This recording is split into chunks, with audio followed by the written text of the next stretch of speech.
Today we'll talk about creating low fidelity concepts such as sketches and prototypes.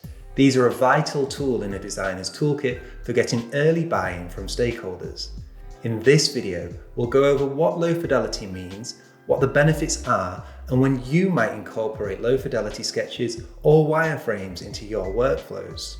Low fidelity concepts can be any visual that quickly communicates an idea to your team. They might be sketches, wireframes, or prototypes, and they can be digital or on paper. On any project, it's generally best to align on a direction as early as possible. No doubt you probably do this with your team already. We obviously talk in meetings or over email. There may even be a product requirement document or early foundational research to reference. However, the temptation for a designer is to jump into high fidelity mocks straight away. Modern day design tools have grown to be super efficient, and often they come with out-of-the-box pattern sets just ready to go. So doing a hand sketch or wireframe might not always save time when creating mocks. However, they will save time in communicating an idea and in driving consensus with your team. The reason being is that this approach is more inviting of your team's feedback.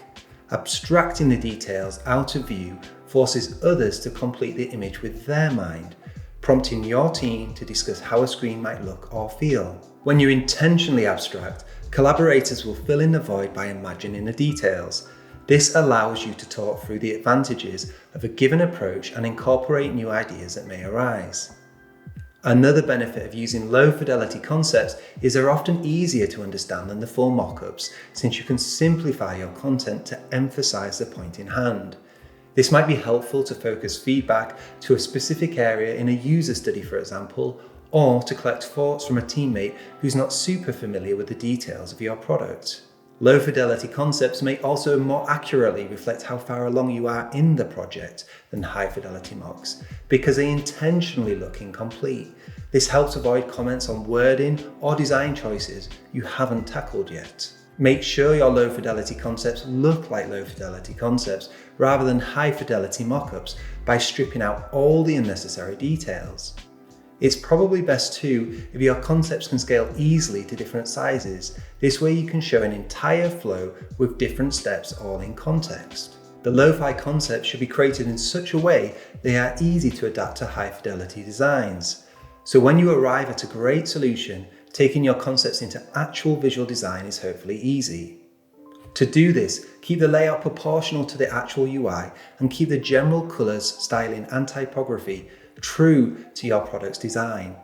The primary purpose of these concepts is to collect feedback, so the style of your wireframe should be easy to attach notes to with explanations of your thinking.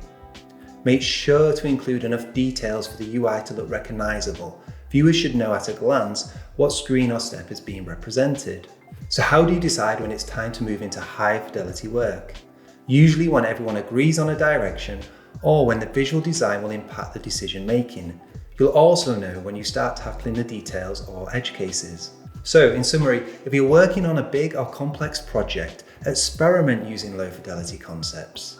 In our experience, they are the quickest way to get your team aligned on a proposed solution and often expose great ideas that jumping straight into hi-fi mocks may miss. Thanks for watching, we hope you enjoyed the video and we'll see you next time.